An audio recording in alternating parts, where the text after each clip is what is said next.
Good afternoon, TikTok, and welcome to William's Walk Through the Mausoleum. Do you know what happens after your funeral?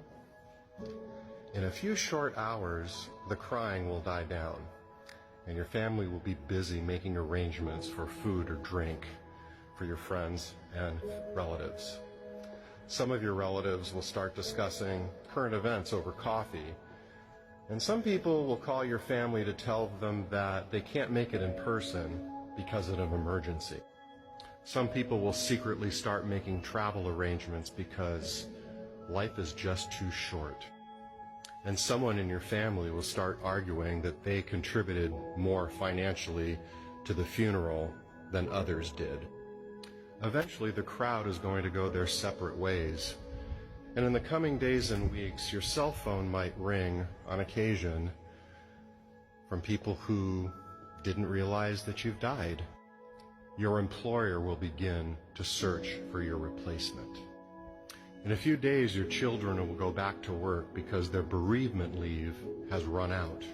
In a month, your spouse will be watching a comedy on TV and start to laugh. You'll be forgotten at an astonishing pace. Everyone's life will go back to normal. There'll be new elections, new scandals, and the traffic on the daily commute will be the same, and the Super Bowl will go on just as planned. Meanwhile, the first anniversary of your passing will be celebrated in a grand manner. But in the blink of an eye, years are going to have gone by, and there'll be very few people left to remember you.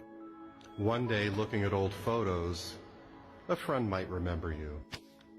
In your community, of the hundreds of people you became acquainted with, only one person may remember you and think about you sometime. Now tell me, if people will forget you so easily, then who are you living your life for? Who are you worried about? You spent your whole life worrying about what people will think about you.